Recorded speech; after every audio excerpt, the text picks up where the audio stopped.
Looks good with your hand all dirty and dripping. And the blade's all like, this is like knife porn right here.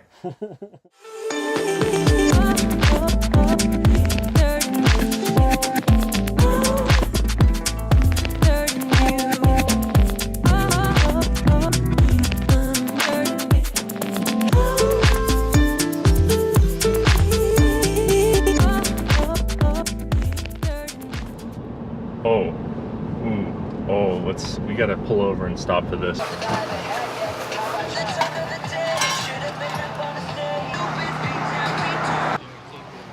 Got it. It smells so good in here. Today we're going to hang out with my buddy Hiko.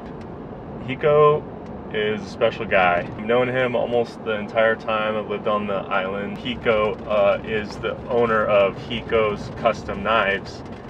And Hiko's Custom Knives, or Hiko Ito Custom Knives, he just makes knives all day, every day, 7 days a week, 365 days a year. When he's not selling the knives, he's just busy making them. He makes them by hand, which is kind of unique because, you know, most knives nowadays are not produced by one guy, made by hand, without the help of a machine.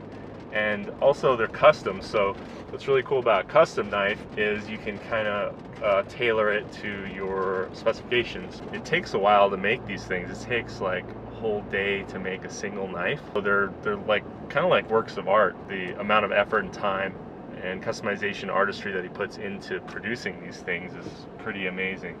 It's hard to find his workshop apparently. It's kind of like, it's like a secret lair. He's probably gonna have to blindfold me.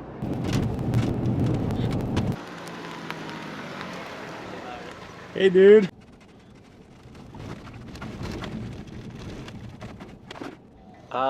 So the reason I started making knives was because I wanted to get a good hunting knife, and good ones are hard to find and they're not cheap, right? So that's why I decided to make my own hunting knife. Then I realized I like making knives, so I just kept making them. And I wasn't really thinking about business back then, but so I would make a knife and just give it to somebody, and you know, they usually give me some money for it, and then I started from there.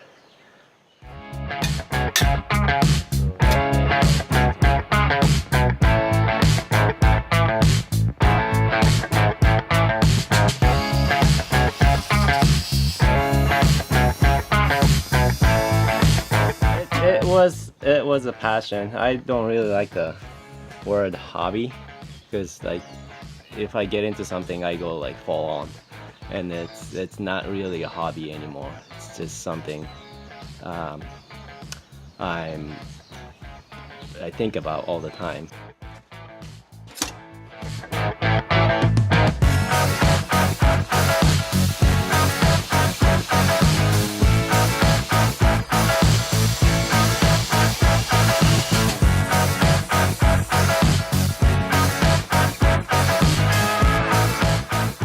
After that, I put the bevels on the blanks, and that's probably the hardest part of knife making, and the most technical is putting the bevels.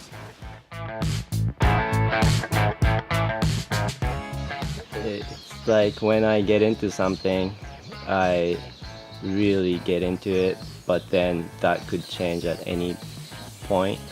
And I feel like I don't have any control of it, you know? So one day I might wake up and like, oh, I feel like doing something else. Don't feel like making knives anymore.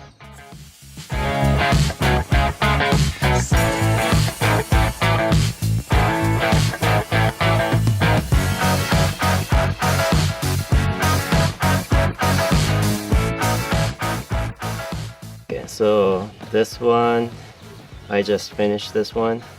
It's a cleaver with a mango wood handle. All the wood handles are stabilized, which means the air inside of the wood fiber is sucked out in a vacuum chamber and replaced by wood hardener. So that process makes the wood much stronger. And I believe this one's going to Spain, but It's a nice cleaver.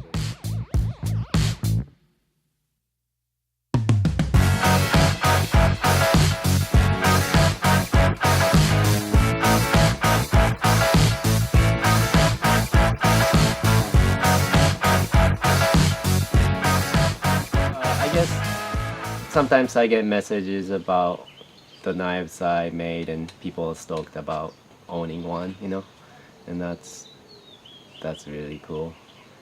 So I guess that's my favorite part, people getting stoked to have a knife. I don't know, I don't really have a goal anymore or make any solid plans, so I guess I see myself making more knives and being happy making them, you know, and that's about it. If you weren't making knives, what do you think you would be doing? I'd be playing outside in the water, spearfishing, probably, or doing something fun and adventurous. Some people buy knives from me, but they never use them, I guess, but you know, most people actually use the knife, and I get pictures of them using the knife, and I like seeing that because my knives are meant to be used, and I put a lot of effort into making good user knives. So See this thing?